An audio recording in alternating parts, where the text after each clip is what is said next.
There are places in this world where the veil between reality and nightmare wears thin. Tonight we delve into the eerie tales of a highway that seems to have an insatiable appetite for cars.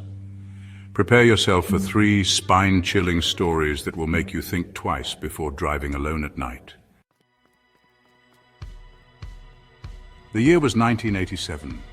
A crisp autumn night had settled upon the winding asphalt ribbon known as Route 666. Our story begins with a young couple, Jack and Emily, embarking on a road trip, their laughter echoing through the car, oblivious to the hungry darkness that awaited them. As they drove, the miles seemed to melt away, the rhythmic hum of the engine and the soft glow of the dashboard lights creating a cocoon of warmth and security within their car. But outside, the night pressed in, growing colder, darker. The wind began to moan through the trees lining the highway like a chorus of lost souls warning them of the danger ahead. They were halfway through their journey when the radio, which had been serenading them with classic rock anthems, suddenly crackled and died, plunging the car into an eerie silence.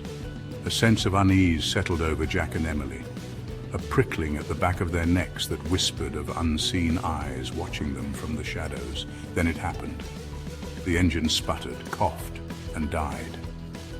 The headlights flickered and faded, leaving them stranded in the impenetrable darkness. Jack tried desperately to restart the car, the engine turning over sluggishly but refusing to catch. He slammed his fist against the steering wheel in frustration, his heart pounding in his chest. They were alone. The highway stretched out before them, a black ribbon disappearing into the suffocating blackness.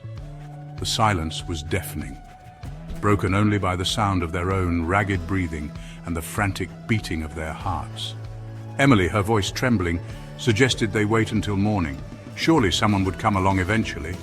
But as the minutes turned into hours and the darkness seemed to press in closer, their hope began to dwindle. Suddenly, in the distance, they saw 2 headlights approaching. Relief washed over them, so powerful it was almost painful. They stumbled out of the car, waving their arms frantically, desperate to flag down the approaching vehicle. But as the vehicle drew closer, a chill ran down their spines. It wasn't a car at all. It was a massive, hulking truck, its headlights like the malevolent eyes of some nocturnal predator. Jack and Emily watched in terror as the truck barreled past them, its horn blaring, the sound echoing through the night like a death knell. They were blinded by the headlights, and when their vision cleared, the truck was gone, vanished as if it had never been. They never saw another car that night. The next morning, the police found their car abandoned on the side of the road, the engine cold, the keys still in the ignition. But Jack and Emily were gone, vanished without a trace. The highway had claimed them, swallowed them whole, leaving behind only a chilling mystery and a legend whispered in hushed tones. The legend of the vanishing car spread through the small towns and truck stops that dotted Route 666, whispered like a dark prayer around flickering neon signs and stale coffee.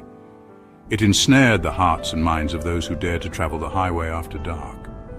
Our next tale takes us deeper into the heart of this legend, to the chilling encounter of a lone truck driver named Hank. Hank was a man of routine, a creature of habit who found comfort in the familiar rumble of his 18-wheeler and the endless ribbon of asphalt that stretched out before him. He had been traversing the lonely highways and byways of America for over 20 years, his weathered face a testament to the countless miles he had conquered. One particularly dark and stormy night, the rain lashing down with the fury of 1,000 drums, Hank found himself on a desolate stretch of Route 666. The wind howled like a banshee, and the driving rain reduced his visibility to mere feet. He gripped the steering wheel, his knuckles white, his eyes narrowed against the onslaught of the storm. Suddenly, through the deluge, a figure emerged from the darkness. A lone figure standing by the side of the road, their thumb extended in the universal sign of a hitchhiker seeking passage.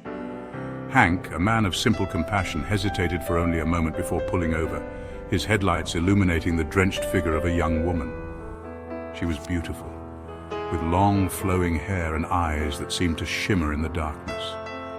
She wore a simple white dress, now soaked through and clinging to her slender frame. She looked up at Hank, her eyes filled with a mixture of gratitude and something else, something that sent a shiver down Hank's spine.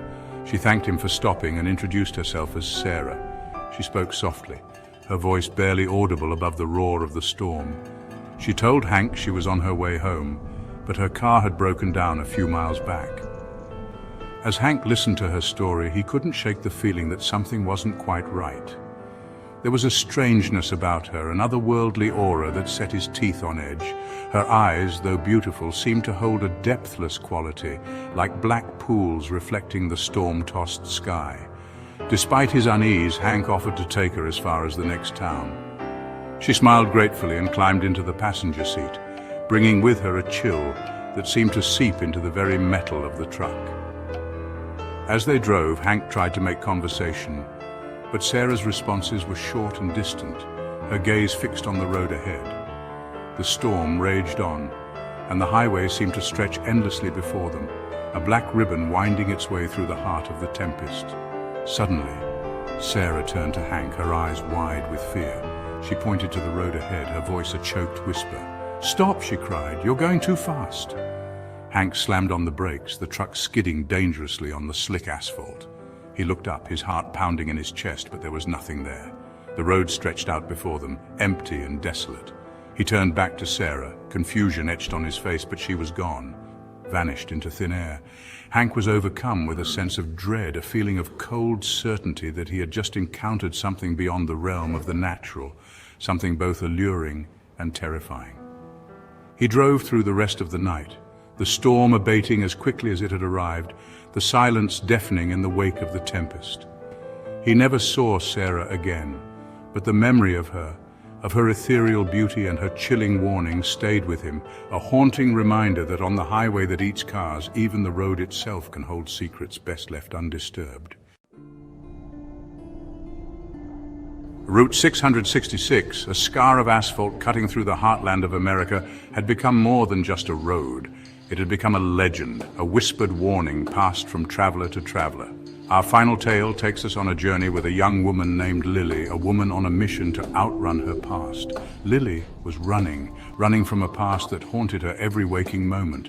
She had packed her few belongings into her beat-up old car and pointed it towards the horizon, seeking solace in the open road. She had heard the whispers, the chilling tales of Route 666, but she dismissed them as mere superstition. She believed in logic, in reason, in the tangible world around her. But her beliefs were about to be tested, her perception of reality shattered like a cracked mirror. As she drove, the miles blurring into an endless tapestry of asphalt, road signs, and flickering headlights, she felt a strange sense of unease creep over her.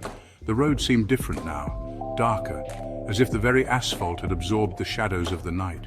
The sun began its descent, painting the sky in hues of blood orange and bruised purple. Lily drove on, her headlights cutting through the gathering darkness, the engine of her car humming a lullaby of impending doom. She glanced at her watch, surprised to see that hours had passed, yet she didn't feel tired, didn't feel hungry. In fact, she didn't feel anything at all except for a growing sense of wrongness, a feeling that something was deeply, terribly amiss. She looked around, her heart pounding in her chest. The landscape hadn't changed. The same stretch of road, the same desolate fields, the same gnarled trees reaching towards her like skeletal fingers. It was as if she had been driving in circles, trapped in a nightmarish loop with no beginning and no end. She tried to turn around, but every time she did, she ended up back on the same stretch of road, heading in the same direction. Panic welled up inside her, choking her, threatening to consume her. She slammed her hands against the steering wheel, her frustration turning to terror. The sun had vanished completely now, and the night pressed in around her, suffocating, all-consuming. The headlights of her car seemed to illuminate nothing but the road ahead, the endless ribbon of asphalt that stretched out before her like a cruel joke. She was lost, hopelessly, terrifyingly lost. The road had her now, had swallowed her whole, and there was no escape. She was trapped on the endless road, a prisoner of her own fear, destined to drive for all eternity. Some say that if you find yourself on that stretch of highway late at night, and you see a beat-up old car in your rear-view mirror, its headlights flickering like the eyes of a predator, don't slow down, don't look back, just keep driving, for it might be Lily, forever searching for an exit that doesn't exist. The highway that eats cars. a place of legend, a breeding ground for nightmares, a stark reminder that not all roads lead to where we expect. Stay safe and remember, the highway that eats cars is always hungry. Until next time, keep your eyes on the road, your heart in your chest, and remember, sometimes the scariest stories are the ones that hit closest to home.